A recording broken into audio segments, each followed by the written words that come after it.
In this episode of Defining Diabetes, Jenny Smith and I are going to define A1C.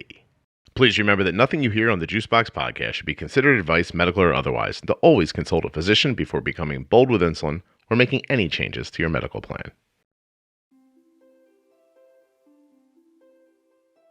A1C, Jenny, we're going to define A1C because some people like to say it out all fancy, right? How do they say it? Those people who like to give the extra letters, the B, D, C, G, G afterwards or whatever. What's the whole thing? Hemoglobin A1C is essentially the full term for it, right? Hemoglobin A1C. Typically, it's tested anywhere between 2 to 4 times a year by most endos or primary care doctors. It essentially shows how well blood sugars have been controlled over about a 3-month time period, mainly because it refers to the life cycle of your red blood cells, and that's the hemoglobin part of A1C. The life cycle of a red blood cell is such that you have turnover about every 90 days. So about every 3 months, you've got this turnover of red blood cells. And with hemoglobin being a piece of it and the glucose sticking to the hemoglobin, then we can measure overall the amount of sugar that was circulating within that 3-month time period. Now, one other piece to A1C is knowing that the month closer to the draw for A1C has more weight into the A1C value than the 3-month ago month. Does that make sense? No. Say it again. Because the rate of the blood cell turnover, you are going to have more impact and more of those new blood cells within the past 30 days than the ones from 3 months ago.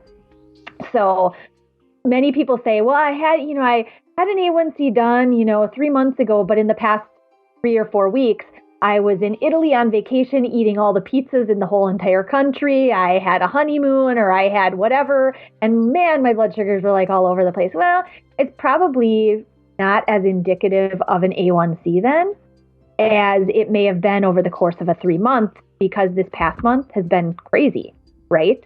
Okay, so, I see. Does that make sense? It does now because I paid more attention. It's not that you didn't explain it well the first time. It got a little too technical for my little head. But, and back in the day, right, far enough ago, this was the only real measurement we had of people's, quote unquote, success with their diabetes, right? Your A1C was, your doctor looked at your A1C and said, this is your average blood sugar for the last 30 days or for 90 days. Right. And that was it. Right. There is so much conversation around A1C. Some people feel like it's a test that they pass or fail. Some people are scared to go get it because they don't want to hear. You're going to hear annoying people like me tell you that I don't really worry about it anymore because I have an expectation of where it's going to be and it mostly goes where I expect it to be. It's not even something I think about anymore to a great extent.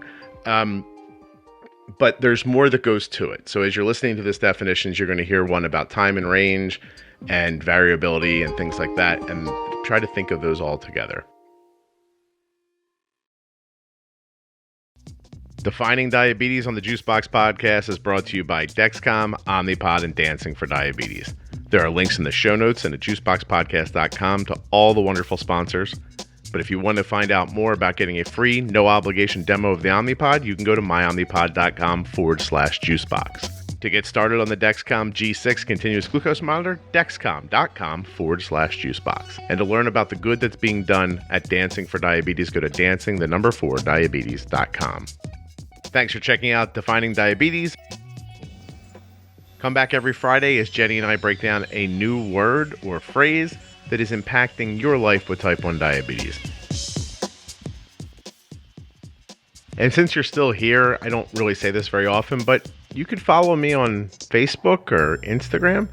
I merged together my blog and podcast pages on Facebook. I'm now at Bold with Insulin on Facebook.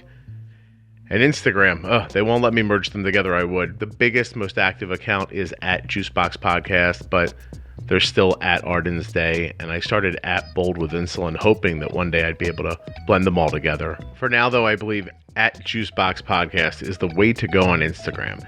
Juicebox Podcast is on Twitter, and, it's pretty much everywhere. But I really find Instagram and Facebook to be the most active. The Juicebox Podcast is available everywhere that you get audio. Apple Podcasts, Spotify, Amazon Music. Really, any audio app that you can think of. Like, picture one in your mind right now. The show is on that one. And if you can't think of an audio app, just go to juiceboxpodcast.com and you'll find some links. Don't forget to subscribe and follow.